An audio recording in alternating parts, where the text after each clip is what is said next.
All right, what's going on, guys? Willis here. We are back. Trying something new today. We're playing some Throne and Liberty.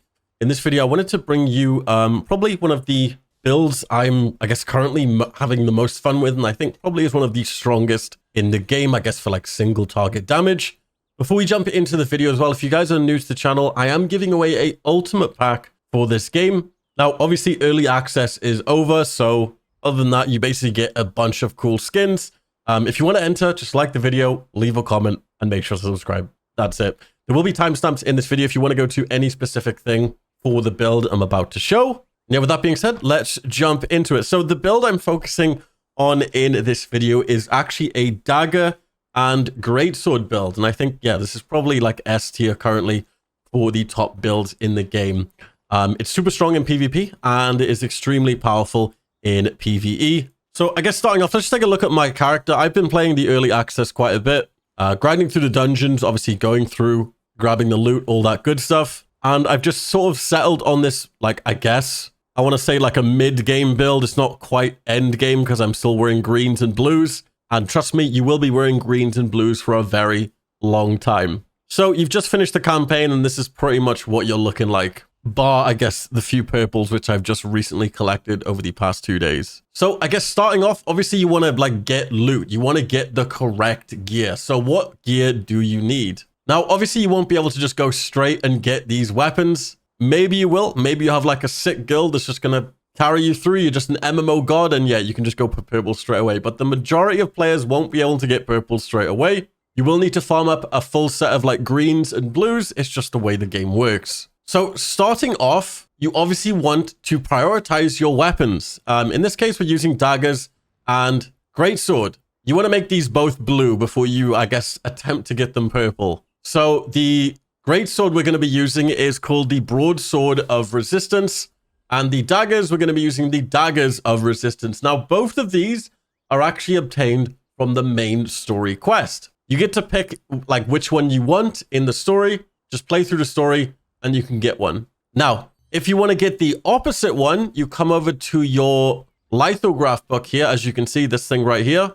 And you basically want to type in the one you didn't get. So let's say we didn't get the daggers. Come down here and you can actually just get the daggers right here. All you need to do is craft 4 green other daggers. And obviously, if you're just running through the campaign, you'll have all the materials you need to do that. Craft the blue daggers and you're one step closer to farming your purples. And obviously vice versa, if you pick the broadsword or if you pick the daggers, you can do this with the broadsword. So the broadsword would be the Broadsword of Resistance, which is this one right here. All you need to do to get it is just craft the 4 greens. All right, you have your weapons sorted. Now, what do we want to do? You want to farm up some blues. Now, you will probably finish the main story with the majority of your inventory being blue items. So for your helmet, you want to get the Visor of Resistance. This comes from chapter 6 in the main story. Next up for your shroud. Now, this is one I haven't got yet. You want to get the Warlord's Shroud. This is obtained from Orc Spearmasters in Akidu Valley, as well in the open dungeon,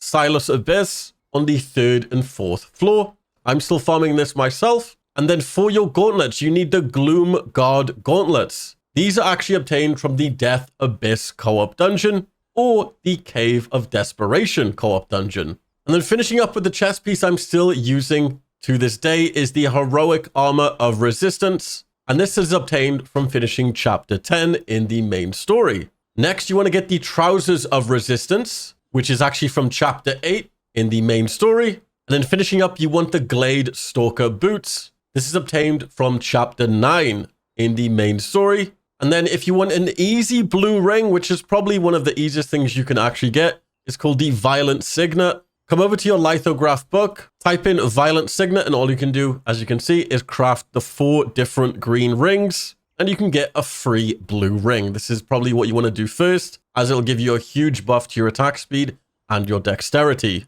Now, once again, this is just you transitioning straight out of the story. I'll probably have a more in-depth guide on acquiring the different purples, but if you want to farm the purple weapons after you've got that full set that I just mentioned, you want to come over to the co-op dungeons, and to farm the greatsword I'm using, which is the Duke Magnus Fury Warblade, you need to do Butcher's Canyon. I really do recommend watching a guide on this. as the mechanic at the end can be kind of difficult if you're playing with a random team. That's where I got probably my best in slot, I guess, mid-game epic greatsword. And then to farm the daggers, you need to do the Cave of Destruction. This is where you get the Wicked Thorn daggers. This boss is pretty easy and probably one of the easiest dungeons to do with a random team. Just make sure you look at the mechanics. Now, I don't want to make this video too long, so I'm just going to show you guys my quick skills and I guess all the skills you need to be using. Starting up first, we have is Stunning Blow. This is probably the most important thing in the entire build. Honestly,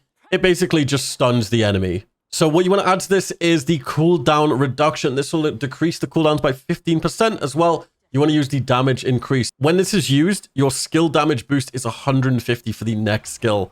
So basically the way you play this class is you stun with the greatsword, you do a ton of damage with your greatsword, and then you do a ton of damage with your daggers, pretty much. Now, I'll just leave all my skills on screen so you can copy it. If I went over each one, we're going to be here for 20 minutes, and I don't want that. So here's all my dagger skills as well, as you can see. Just make sure to copy all of the perks here. You should have enough points by the end of the campaign to put in all of your slots. And here. All right, so you can pretty much do the, I guess, the rotation in any way. If you guys have played MMOs, you know there's a lot of abilities. You know there's a lot of stuff you got to press. So do it at your own pace and do what you like. Now, I'll tell you guys the best combo, which I like, is obviously use the Stunning Blow ability. So obviously you want to use the Stunning Blow ability. This will stun the enemy, and then you basically want to follow up with any skill. I like to follow up with sometimes a Death Blow or sometimes a Guillotine Blade. Because as you know, whenever you use an ability after stunning an enemy, it's going to do a ton of damage. Now, there's also an important ability called Will Breaker, and this will inflict Weaken, which decreases your opponent's melee, ranged, and magic defenses. It basically just makes them weaker so you can hit harder. So ideally, you want to start off with Will Breaker.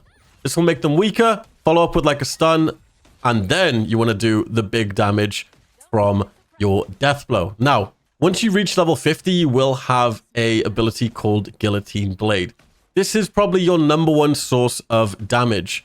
I'll show you guys why. So you basically charge it up, let go, and smash it down, and it does a ton of damage. Now, obviously, you want to kind of follow this up from a stun. But as for daggers, daggers is really fun playing with greatsword just because it's very quick and it has all these like electric type abilities. So Cleaving Moonlight, as you can see, has 2 uses when you have the 2 perks. This is a really good AoE ability. Fatal Sigma puts a mark on the enemy. After a few seconds, it will detonate, depending on how many thunder clouds are on the enemy. To apply thunder clouds, you need to use Lightning Infusion, which basically infuses your attacks, and it puts this little counter here, as you can see. And when this gets to like 20, you want to use the Thunderclouds Bombing, and this is probably another one of your best sources of damage. As you can see, check that out. Huge damage. Thunderclouds Bombing is just nuts. Yeah, so to get Thunderclouds Bombing at its max damage, you need to wait until the stacks go up to 20, as you can see here. 14, 15, 16, 17, 18, 19, 20. When it's at 20, you want to use Thunderclouds Bombing for just some massive, huge damage. You've also got a really important ability called Da Vinci's Courage. This will buff your whole team, give them health. It'll also give you a ton of health, as well as increase your attack speed so you just attack quicker. And yeah, I don't want to make it too confusing because I know there's just a lot of abilities. You guys have probably been playing with greatsword and daggers, which is probably why you're on this video. But I guess I'll just show you guys a quick rotation. So obviously, you want to start off with Will Breaker. Then you want to move into a Stunning Blow. Next, you want to get a second hit of Lightning Infusion. Then you want to use your Fatal Sigma. Then you want to follow up with a Death Blow. Then you want to follow up with a Guillotine Blade into a Thundercloud Bombing, into some Cleaving Moonlights, and then just rotate with your Valiant Brawl. And that's pretty much the rotation.